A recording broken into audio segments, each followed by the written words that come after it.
Pharmacoepidemiology, defining safety of therapeutics in dermatology. Have you ever worried about the risk of side effects from a medication?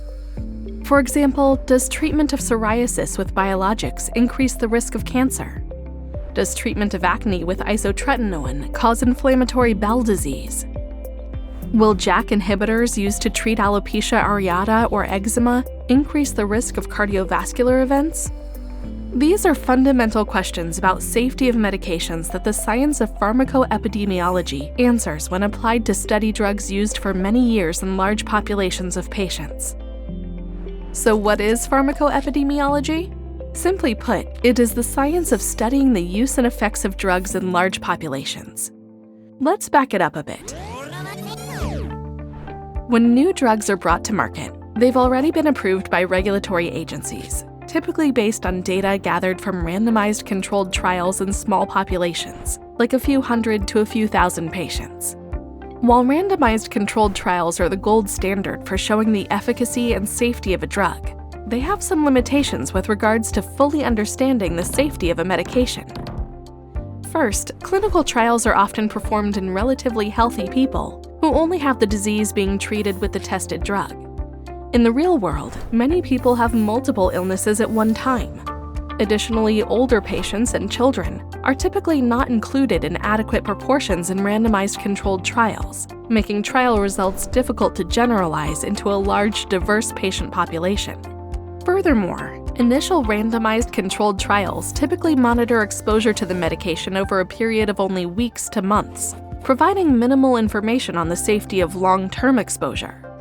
Finally, randomized controlled trials are designed to detect relatively common side effects and may not pick up rare events.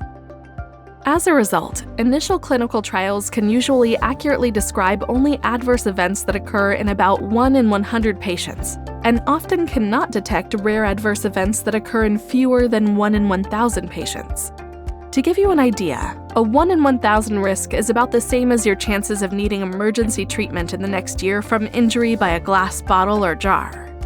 However, statistically rare effects, which occur in 1 in 1,000 patients or fewer per year, can include heart attacks, cancer, suicidality, or inflammatory diseases such as Crohn's, multiple sclerosis, or psoriasis, and therefore are important to consider, especially when a drug is intended to be used in hundreds of thousands of patients. Once a new medication is approved for use, adverse drug reactions may be reported spontaneously. For example, in the US, the Food and Drug Administration, FDA, collects reports from patients and clinicians through MedWatch.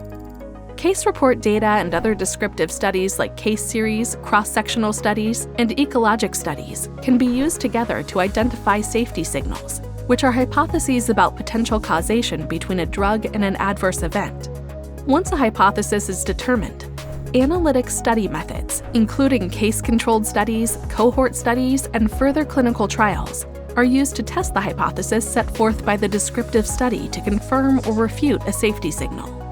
As with all scientific approaches, there are sources of error or bias that need to be considered. Bias is any systematic error in the selection of subjects or the collection of information on subjects that results in an incorrect estimate of the exposures, in this case, medicines, effect on the outcome. A special type of bias that affects pharmacoepidemiology studies is confounding by indication, which means the disease or symptoms of the disease being treated are also risk factors for the outcome being studied. An example of safety signal detection and confounding by indication. In 1982, isotretinoin was approved by the FDA to treat severe acne based on clinical trials of the drug in fewer than 100 people. 2 years later, a warning was added to the package insert about a possible association between inflammatory bowel disease and isotretinoin, based on a small number of spontaneous reports associating the drug with the disease. These case reports were interpreted as a safety signal. But remember, a safety signal is a hypothesis about a drug's association with a side effect. Results of descriptive studies alone are rarely sufficient to establish a causal relationship between the potential side effect and the medication. Decades after the initial safety signal was identified, analytical studies, in this case cohort and case control designs on over 55,000 acne patients treated with isotretinoin and nearly 1 million controls, emerged to test whether inflammatory bowel disease was indeed associated with isotretinoin or just occurring in the same patient by chance or due to shared biology.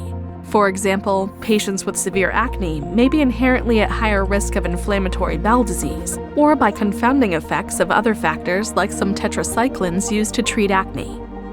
Researchers concluded from these analytical studies that there is insufficient evidence to suggest a causal relationship between isotretinoin and an increased risk of inflammatory bowel disease.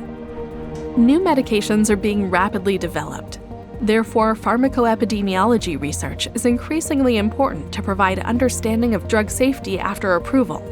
Understanding pharmacoepidemiology study design, validity, and the complexity of causal associations is crucial to guide decisions for individual patients, public health, and public policy.